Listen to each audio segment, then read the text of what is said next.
The Chase Sapphire Reserve is getting a massive update on October 26, 2025. And in this video, I'm going to be going over what is changing because it is a lot. I want to share my honest opinion as a Chase Reserve card holder for over 8 years. If you have followed me at all on this channel, you all know that this was my first big girl, corporate girl credit card that I got right out of college as soon as I started my corporate job on Wall Street. And I have traveled the world with it, so it is near and dear to my heart. So I want to talk about whether or not it's still going to be worth it or not for you, and if I will be keeping it or not. So this is what Chase sent me a few weeks ago in the mail, and it outlines all of the changes. And if you're a current Chase Reserve credit card holder, then you may have gotten this as well.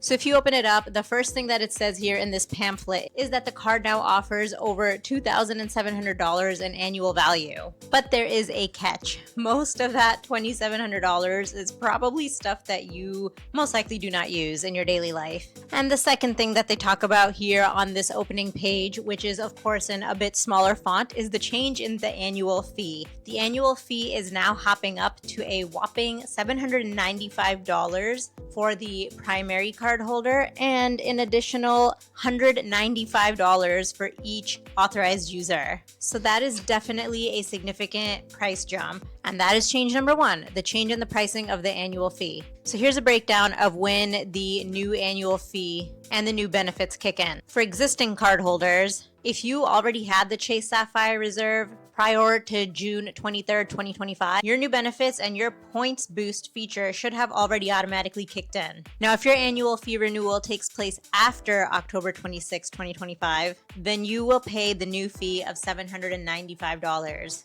If your renewal takes place before October 26, 2025, though, then you will pay the old fee of $550. And then next year, when it's time for you to renew, that's when you're going to pay the price increase, the $795. For example, my renewal for this card was August 1st of this year, so I only paid $550. But next year, on August 1st, 2026, I'm going to have to pay the $795. Now, for new card holders, if you signed up for the credit card after June 23rd, 2025, then you would have received the new benefits immediately, and you also would have paid the new annual fee of $795. Change number two, earnings. Now, the second major change is the way that you earn points. And this is where it gets interesting because some of you may like it and some of you may hate it. So I'm just going to walk through this lovely chart here that I made. But as you can see, for travel, it is a little bit more simplified now. For flights, hotels, cars, cruises, and activities, it's just 8x across versus the old earnings,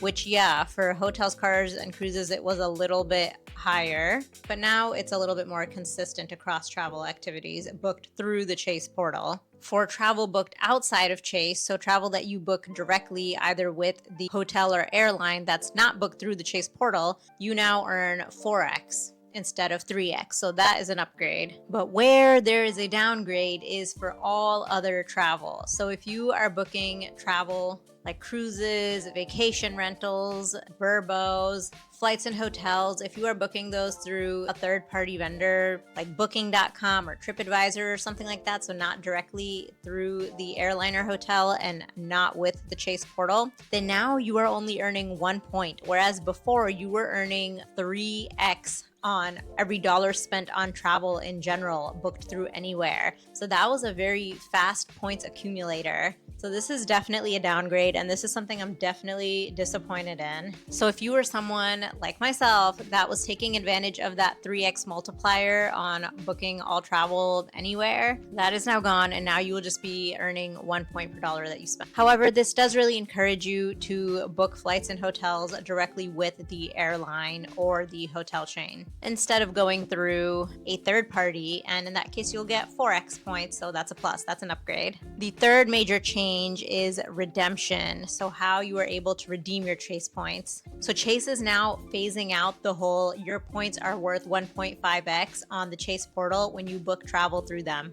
and they are replacing it with something called Points Boost. Points Boost just means that Chase will give your points extra value on certain flights and hotels that they have picked out in their travel portal. So on these boosted bookings, your points are worth more, sometimes almost double. And you'll see this in the search results. When you're searching for a hotel or flight, it'll say points boost right in the listing and the little price there. So you'll know if that booking is eligible for points boost or not. For example, say that you found a hotel on the Chase portal that is costing you about $900 for your entire stay. With the old 1.5 redemption rate, this would have cost you 60,000 points. With the new points boost system, could give you a 2x redemption rate. That same hotel would now only cost you 45,000 points, saving you 15,000 points. But it is important to note that a lot of the points boost, at least from what I've seen in my limited research since I've had this feature, but a lot of the points boost feature is applied to the edit hotels on Chase. So that's like their curated list of high-end luxury hotels that they would like you to stay at. And those hotels are pricey, even in cash, and then even so in points. Sometimes the points are costing you like 100,000 plus points to book.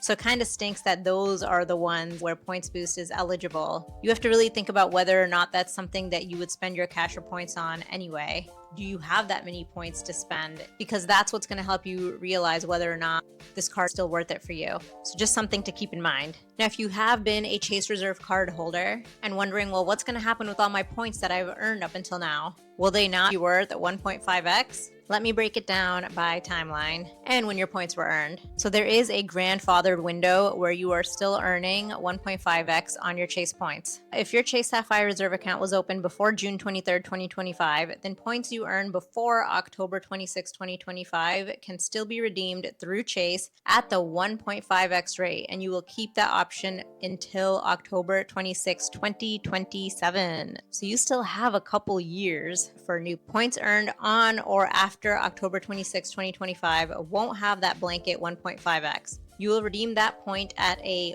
1x rate unless a specific flight or hotel is eligible for boost. After October 26, 2027 for everybody, the 1.5x option ends for everyone. And it's just going to be the 1x redemption unless it's points boost eligible. If you're getting any value at all from this video, it would really mean a lot to me if you went ahead and hit that red subscribe button. This way you will be notified anytime I upload similar video. Okay, now that we've talked about some of the major changes and how the card is going to now operate, let's also talk about the credits and lifestyle benefits that Chase is using to justify this higher annual fee. You'll be surprised that some of these benefits actually save you money if you use them already. Travel-related credits. Now, most of these are staying the same. You're still going to get an annual $300 travel credit, which is pretty significant and in my opinion, a great perk of the card. No changes there, plus $120 every 4 years that you can use for global entry or TSA pre-check. You still get access for you and 2 guests to Chase Sapphire lounges, which if you have gone to any of them, they are absolutely beautiful. I've gone to the ones at Washington Dulles and at Boston Logan, and both are pretty awesome, and you can order as much free food as you want, and the food is good. There's also a buffet on top of the food from the menu that you can order. So you get that as well as access for you and 2 guests to Priority Pass lounges worldwide. And you still get all the insurance protections such as trip delay reimbursements, baggage delay reimbursement, car rental coverage, all that stuff. That's all staying. You will now also get $500 in hotel credit towards the Edit Hotel Collection when booking through Chase. So it's actually split into 2 parts. You get $250 from January to June, and then from July to December you get another $250. So unfortunately you can't use it at once. They have broken it down into this couponing system, which a lot of people are not liking. So that's something to keep in mind as well. And no, these are ultra luxury hotels with high price tags, and you'll need to book at least 2 nights at these hotels in order to be eligible to use the credit. So before counting it as a full perk, think about whether or not you will realistically choose to stay at one of these hotels, because the hotels are pricey. So a $250 credit may not make that big of a dent in saving you money. But if you've got a lot of points and you want to mix the credit with the points usage, then it can definitely work out well for you. So just think about that. So I actually did just stay at one of these Edit Collection properties at the Mondrian in Ibiza, Spain, and I did 3 nights. And I thought I actually got a pretty good deal. It was coming out to $1,200 for 3 nights, and it was eligible for points boost. So with the points I had, I was able to bring it down to around $800 or $900, and then I had the $250 Edit Collection credit that I could apply to it. And then I got perks like $100 to use towards food and drink at the hotel. free breakfast every single morning, and a free room upgrade and early and late checkout if available. So if you know Ibiza at all, you know that food can get really expensive. So this actually helped a lot. I was able to just eat breakfast at the hotel every morning, and that was taken care of. And then I was even able to have a meal or two at the hotel with my $100 property credit. So that actually saved me some money too. And if you watch my Ibiza vlog where I go over the Mondrian Edit Collection hotel I stayed at, you will see that I ordered this amazing chocolate cake twice using this credit. So things like that I didn't feel guilty about doing because I had that extra credit to play around with. And these little things actually made my trip so much more memorable. Check that video out after this one. Something new is that you get access to Reserve travel designers, which is complimentary access to end-to-end travel planning from a custom itinerary to trip support, valued at up to $300 per trip. It almost sounds like you get a personal travel agent to help you design a custom itinerary, but I haven't used this feature yet and I haven't heard much on it yet, so I don't know what to expect. I'm wondering if they're just gonna give like a cookie cutter template itinerary to people who are asking for an itinerary for the same location, or if they will really take the time to ask questions and see what your interests are, see what you're looking to do, and really tailor it and customize it. I mean, if each trip is valued at $300 and you're getting access to this feature for free, then yeah, I wonder what the level of detail is gonna be there. So if any of you have tried this out or are going to try it out, let me know in the comments below. I would love to know. Dining and entertainment credits. You get $300 in annual dining credit, and this is also split up into a $150 coupon. So January to June, you get $150, and then July to December, you get $150. But it's not just general anywhere dining. Basically, you can redeem this credit to dine at select high-end restaurants through Chase's exclusive tables on Open Table. So again, these are restaurants that are selected by Chase, and they are mostly in big cities around the world. So just keep that in mind. And they haven't even rolled out all the restaurants yet. They're slowly phasing them in, so just keep an eye out for the cities that you're looking into where you would potentially want to dine at one of these places. For live shows and concerts, Chase gives you $300 in credit on StubHub, and yes, again, that is split into the $150 couponing system per each half year. Lifestyle and subscription perks. You get $250 towards Apple Music and Apple TV subscription, $120 towards Peloton membership, which is broken up into 10 credits a month, $300 credit for monthly DoorDash promos for restaurants, groceries, or retailers, so that's $25 a month, plus Dash Pass membership, which is worth $120. You get $120 Lyft credit, which is $10 a month. So this couponing system, they're going hard on it. And now there's this other category of high spenders for the Chase Sapphire Reserve.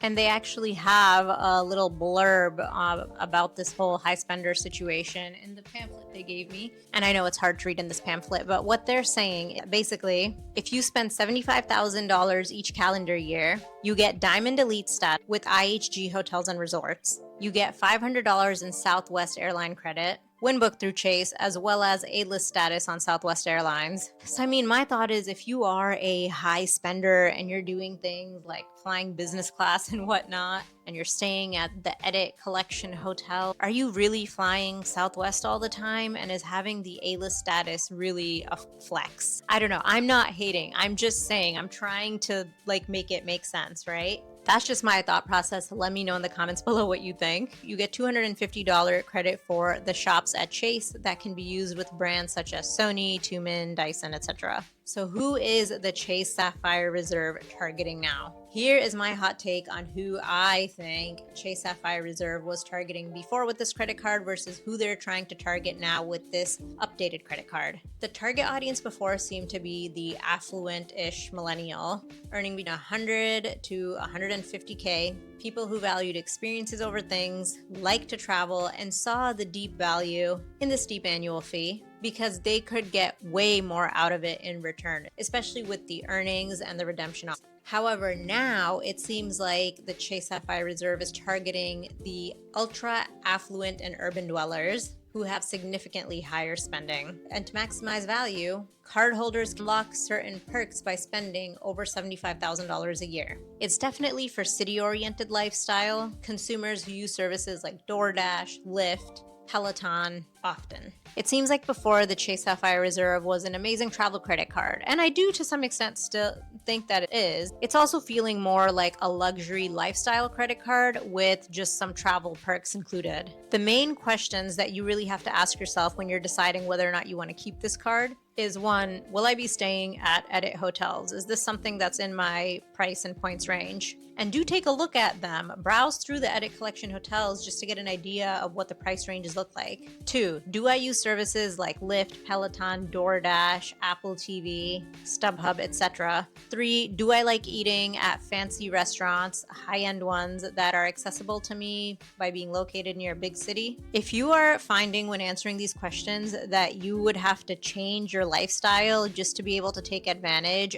of the Chase Reserve perks, then this card is probably not for you. But if you do use some of or all of these services, or you plan on using them, then the credits can actually be useful. And they may actually make the $795 fee worth it for you. If you're a $50K a year spender who is good at travel hacking, this card might feel out of reach. However, if you are spending $100,000 plus a year and you really enjoy elevated experiences and lifestyle, then this card may now deliver tailored benefits for you. What am I doing? I will be keeping the card for now, but that's only because I just renewed my card on August 1st, so I was able to get away with paying the $550 annual fee. So I have a whole nother almost year to test this card out and actually be able to see if I'm getting good earnings and redemptions out of the points. So if I'm actually seeing that points boost is worth it for me, or I'm using it a lot, or if I'm able to rack up points fast because of certain things I'm spending money on. And 2, if I'm able to take advantage of any of the credits, like will I stay at an Edit Collection hotel again? Will I be using the dining credit at some fancy restaurants? I don't know, let's see. So I'm gonna ride it out for another year, and then I will make my decision at that point when my fee is up for renewal at $795. And if you guys want, I can totally make like a 6-month update video on this card to update you all on whether or not I'm seeing the value in this card 6 months in with the new perks and benefits and spending and whatever. But let me know in the comments below if that's something that you are interested in. And as I did mention earlier, I did stay at a Chase Edit hotel in Ibiza a few weeks ago. So if you want to check out what that was like, or what my solo trip to Ibiza was like, then make sure you go ahead and check that video out next. It's right here. So make sure you check that out next, and I will catch you in the next video.